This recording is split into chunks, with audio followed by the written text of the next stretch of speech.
I'm Matt Valley. Welcome to episode number 117 of the Rock and Roll Research Podcast, where we share the super cool backstories and side gigs of the research and insights pros that you trust.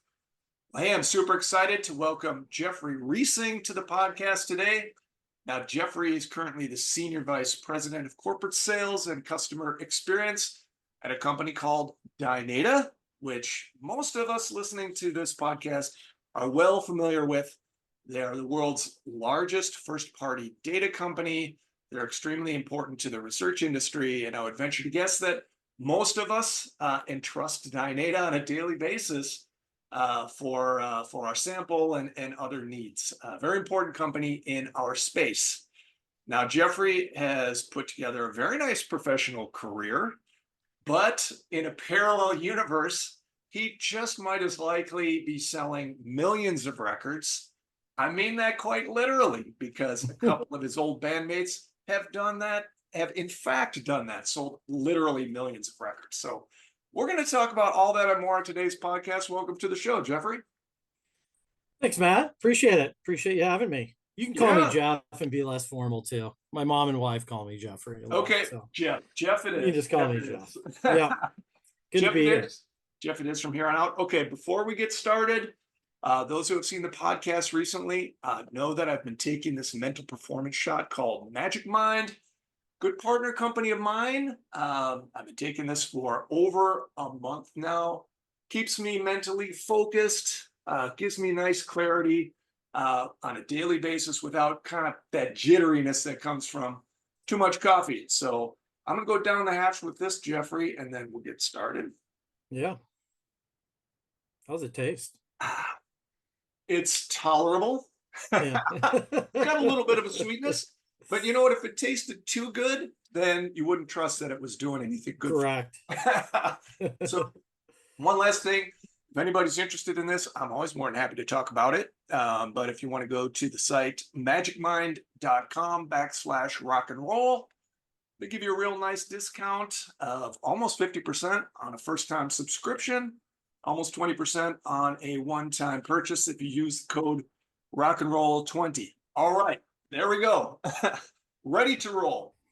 So Jeff, let's talk about this. So you're at Dynata, you spent some time at Gartner, good chunk of your career.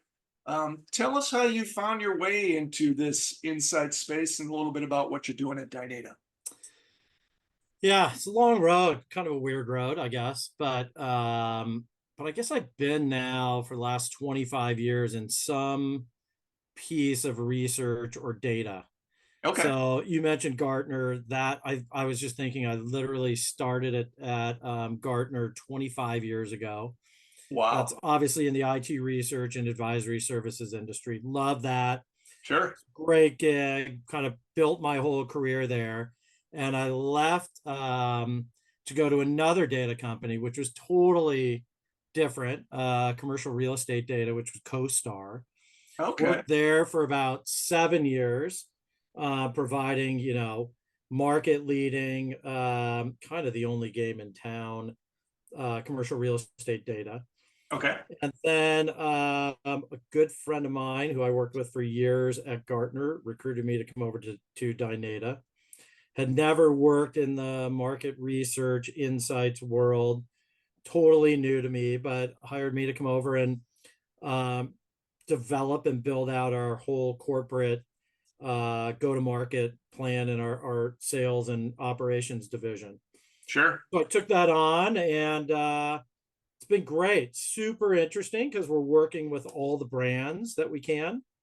Hundreds of clients, totally different needs. It's fun because when I go around and meet with clients, you understand the amount of research and data that they use to make decisions it's almost overwhelming. Yeah. On a daily basis, from product to their brand to packaging to depends on what type of brand. I mean, it's truly unbelievable. So I've always been in the kind of data field, always worked for market leaders. I think it makes it easier to get indoors, although seems to always be a premium that you've got to sell your value around. But that's always been, I've always loved to be with market leaders. I happened to just be in research and data for the last 25 years, and hopefully will round out my career here at Dynata. Yeah, cool, cool. Yeah, I mean, it's an extremely important company. You know, it provides the fuel for what we all do in the inside space, right? So Yeah, all rooting for you all the time. So good stuff. yeah, All right, so I know we've talked about this a little bit before. You are a musician, uh, yep. and you've got some fascinating stories from days gone by. So tell us Days gone about by. how you got into music and some of your experiences there. Yeah, I guess I could go all the way back. And my brothers took piano lessons. And when my mom and dad said, "Hey, it's time for you to take piano lessons," somehow I refused and said, "No, I want to take drum lessons," and they let me do it. So I was a kid. I was maybe, God, 6 or 7, taking drum lessons, Yeah, and I just continued to play the drums all through grammar school. Never in a band in grammar school, just dabbled, put my headphones on, how you do it. yep. And then you play, you learn, and you play to the music, but took lessons for years. It's great. This guy, I just remembered his name, just came to me, Bob Casha. He was in the San Fernando Valley in LA. He played in a pretty cool LA band. At the time I used to get to go see him. My parents had to take me like to the Troubadour. Yeah, nice. But then so I played, I also played with one of my best friends. He was addicted to the guitar, Hmm. and Van Halen mostly, Yeah, in the late 70s, early 80s. And so we were truly a garage band. The only place we ever played was in the garage. right. But I went off to high school. I went to this private school in the Valley, Notre Dame High School, I'll plug it, in the San Fernando Valley in California. And I joined the marching band because I was a drummer, and I'm like, okay, I'll join the marching band. Yeah, Didn't really know natural that fit. that was a nerdly thing to do, but at the time, but you'll see that's not so nerdly when I finish the story. So show up, I'm a freshman. We have to go to band camp literally in the summer before Right. band, and I meet the drum section, which is about 8 guys. Uh-huh. Great group of guys. I played the snares, guy on the tom toms, guys on the bass, and most of them were sophomores and a couple freshmen. Yeah. So hit it off with them in the summer. Did all of our practicing, and turns out that two of the guys, one was Dave Navarro, and the other was Stephen Perkins. Oh my God. That's yeah. Explain what became of Dave Navarro and Stephen Perkins. So at the time, so we would hang out. We played in parades on the weekends. We're hanging out. We had to do these night marches around the track for 3 hours.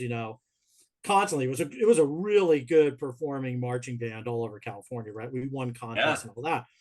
But we were always, we were the drum section, so we were a little bit of the outcast. But at the time, we also had another friend, Rico Quevedo. He was also a musician in LA in a number of bands, and Celso Chavez, who founded Possum Dixon. He was also in this marching band. We all went to Wow. Notre Dame together. But Wow. but Steve and Dave, we would hang out, listen to music. Now they were obsessed with Motley Crue. Motley Crue was hitting the scene in LA. Yeah. So all they did was go to Motley Crue shows, the Yeah. Troubadour, Whiskey. They're playing all the LA bands. And so that's all they would talk about. The whole spinning of the drumsticks, the Tommy Lee stuff was going on. And they're obsessed with it. So Rico lived across the street from school, and his parents had a recording studio in their basement. And we would go over there and jam all the time after school because we'd have this gap between school and band practice a couple times a week. So we would go jam, and it was awesome. And that's when, I mean, Dave was 15 at the time, Yeah. and if you could have heard him play guitar then, it was unreal, Yeah. right? And so at the time, Steve, we were all good friends, but Steve was dating this girl, and he was starting to jam with this band. It was Eric Avery's sister. That was who he was dating. And Eric Avery was a founding member of Jane's Addiction as well, Right. right? So I'm playing in this band with Dave and Rico. Steve is playing with Eric Avery now on that, and sometimes he would come play the drums or screw around. Yeah. And so they basically said, "Hey Jeff, Steve is now kind of dabbling with this other band, so we need you to be the drummer." And so they handed me 3 albums, and they said you have to learn every song. It was Scorpions Blackout, it was Motley Crue Too Fast for Love, of course, Yeah. and it was Iron Maiden Number of the Beast. So Yeah. that was like my, formerly I was a big Kiss fan, but Yeah. that entered me into this whole new realm of heavy metal, and Yeah. that's where I kind of found my love for it. But we would jam almost every day after school, and then it progressively, as we were going through high school, and really it was kind of junior year of high school, Steve was now jamming with Eric Avery and Perry Farrell because they were good friends and starting a band, Yeah. and they had a guitarist, and then they didn't like him, and they said, "Hey Steve, do you know any guitarists?" He's like, "Yeah, my best friend Dave is a good guitarist, he could probably come jam with us." And that was it. That was the formation of Jane's Addiction. That's how it happened. It was easy as that. It was a bunch of friends and a guy who dated a guy's girlfriend, and then they formed Jane's Addiction. And I went to college, and they went on worldwide tours. Yeah. And here I am, and you know what happened to them. Yeah. Oh my God. And it's so interesting too, just thinking about some of those members because Perry Farrell went on to found Lollapalooza. Yep. And Dave Navarro, of course, played in many other bands since and was, total like quintessential rock star. And I think was on some reality TV shows too. Yeah, like the tattoo one and the whole Yeah. thing. Perk for me is I got to go backstage at whatever show I wanted to while I was in college, and then I kind Yeah. of lost touch. Um, but it was just an amazing experience to know him, and there's some deep, crazy stories that I won't tell here. I bet. But it was a just a great experience. And by the way, just enhanced. I mean, imagine jamming with Dave Navarro every day. You It's, kind of got to be good at the drums, yeah, I know. And you even mentioned, I mean, first of all, you're playing in this touring marching band and you play the snare. So that already Yeah. tells me, okay, he knows what he's doing, Yeah. right? Well, then, after all that in college, I so loved how Dave played guitar. Yeah. I picked up the guitar freshman year of college and started. I prefer playing the guitar now than the drums. Even though I love the Wow. drums, I sold my drum set Yeah. and bought a guitar, and now I have like 3 or 4 guitars sitting over here. But then I got real into the guitar just because Yeah. I just loved how just listening to him play the guitar. It was Yeah. wild. Yeah. Fun fact, I will tell you, for the first time in decades, I think it is, Jane's Addiction with all the original members are going on tour here that I think in the late summer through fall. Yeah. So if you can see them, go see them. My wife sent me a text last week and said, hey, I want to go to this. So There's still, I saw him 2 years ago. Dave couldn't play because he had like long COVID or something. yeah. But Steve was and Perry, and they sounded great. They sounded great. I mean, the music's so good. All right, get me some sweet backstage passes. Thanks, man. Yeah, I'll work on it. I could try and work on That's good. it. So did you know, I mean, back then, did you know that these guys were just destined to be rock stars? I don't know. I mean, I've happened on to a bunch of, the guy I played with in grammar school, incredible guitarist. I mean, he was 12, 13. He just sat in his room and played guitar. That's all he did. And he Yeah. listened to records and tried to replicate. And he could replicate a lot of, like I said, Van Halen was his thing. I thought he'd be a rock star. I'm like, he is going to be a rock star. And he was around in the scene in LA for years and just couldn't crack it. I mean, it's so hard Yeah. to make it happen. Yeah. There's just, I mean, I will tell you though, I had never heard, and by the way, Steve played the tom toms and he would just rip in the Yeah. marching band. So they're 14, 15. You're like, yeah, they might make it. They Yeah. might make it if they hook up with the right people, Yeah. which they did. There's that luck component that you just can't Yeah.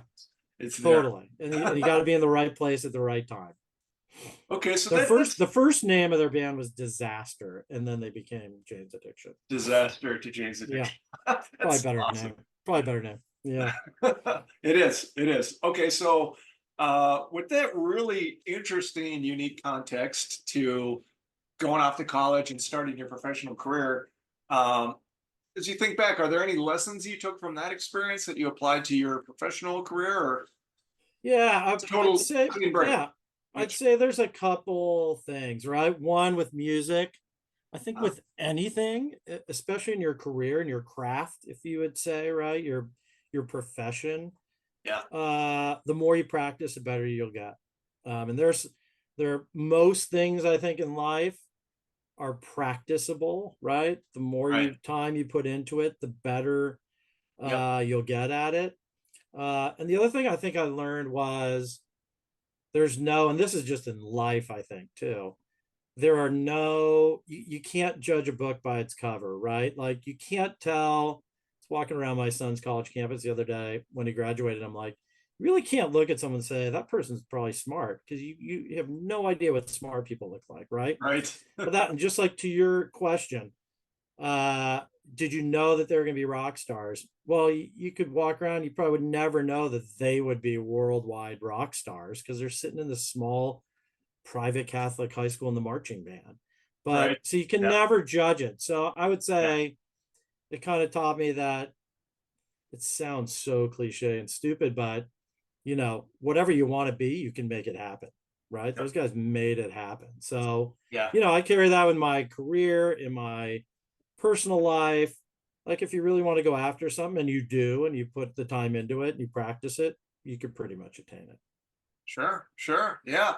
Yeah. Good lessons for sure. Yeah. Okay, so you're at Dynata now, as I mentioned, really important company in this space. A lot of people look to where you're headed to help understand where the industry might be headed. So curious to know from your perspective as you're looking forward, what are some things that the future of insights hold? I'd say the big the industry is so massive, right? With so many partners and vendors, whatever you want to call them. Sure. I prefer partner. Um, that do so many different things. Right. So I would say there's going to be further probably consolidation. Yeah. I think the companies and partners and vendors who survive, it's somewhat of sometimes a commoditized market. I'll just say it because some people think it is, right?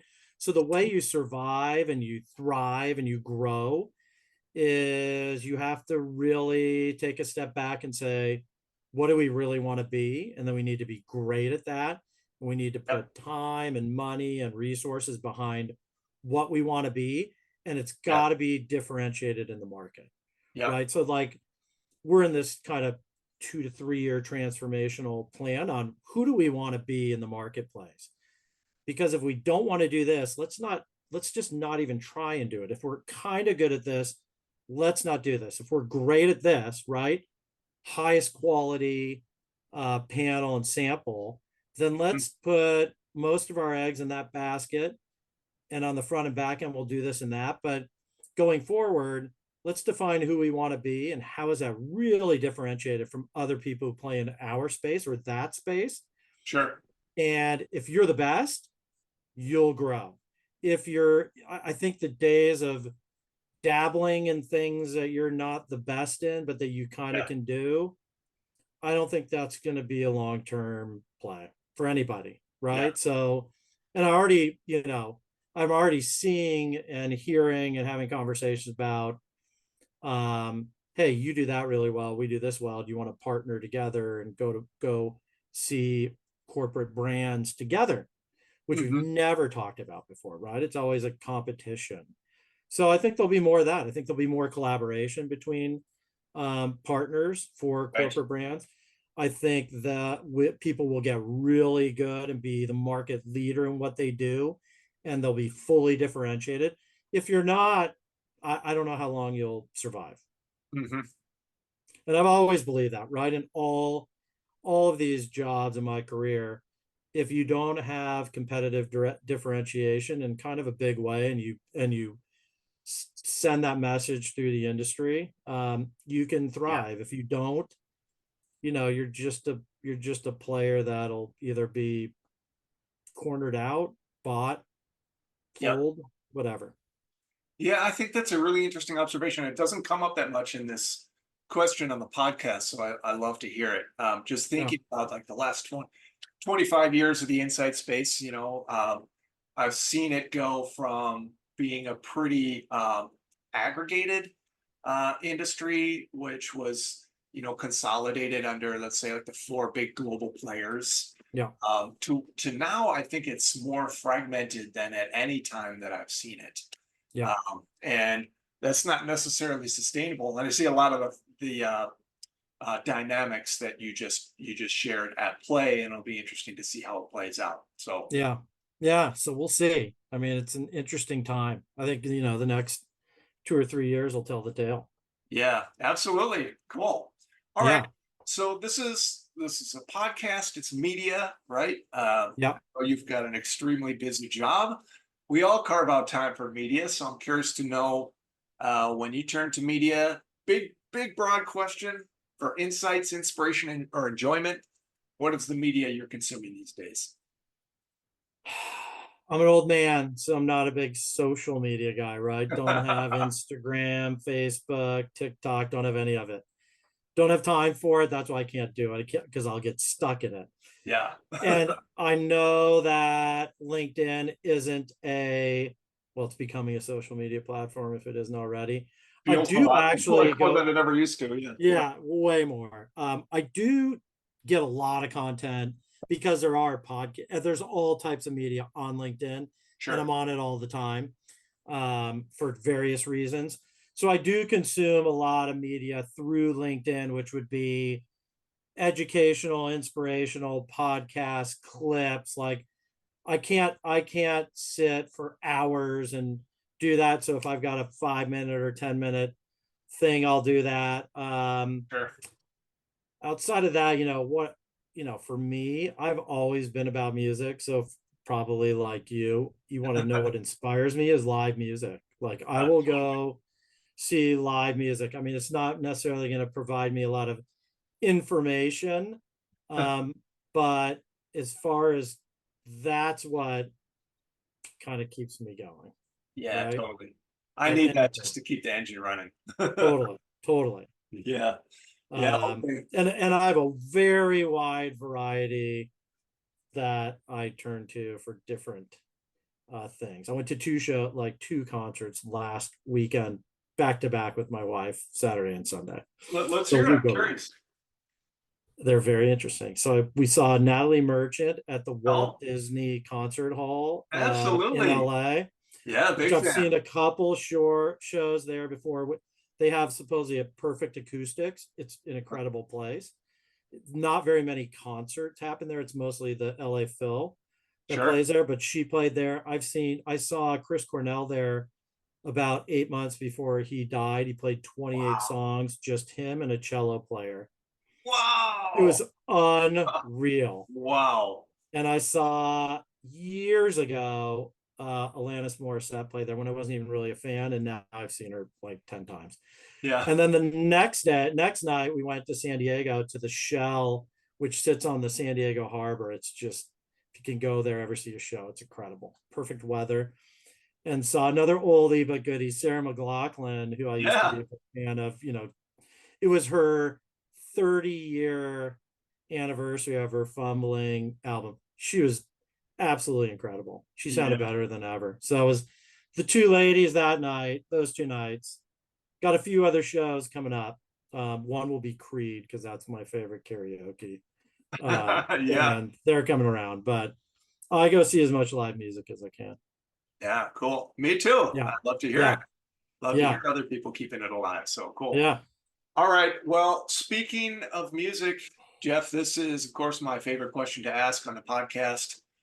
It's the hardest one to answer for pretty much everybody who's on it. So now we're going to get real specific, not who you saw last week, but who really moves you. So you're stranded on a desert island, say, right? Yep. You've got 3 albums at your disposal to keep you company for the rest of your days. What are those albums? The first one is pretty easy because I think it's the best album of all time. Metal album. That would be Megadeth, Rest in Peace. Dude, yes, yes. My I favorite of all love time. that. Also my favorite band of all time, just saying. Oh, Um, I think that's the first Megadeth mention so far on the podcast. So it might be. Well, I'm I in could love with that answer, man. I saw them. I was in college when that came out. I saw them on that tour a couple times. Yeah. The production on that album is just so good, and Dave Mustaine is my favorite of all time. Love Favorite it, man. writer, just they're the best. Next one would be Incubus, Morning View, for Yeah. sure, because I will tell you, Wish You Were Here is my favorite. I think it's the best song ever written. I can turn that on. I can listen to it 100 times in a row.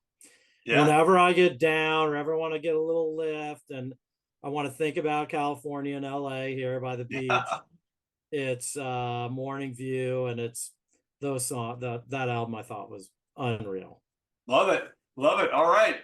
And I could listen to it over and over. And then the last one's a little I always said my mantra for 25 years was I love all music. Like I'm also a big Barry Manilow fan, just saying. Yeah.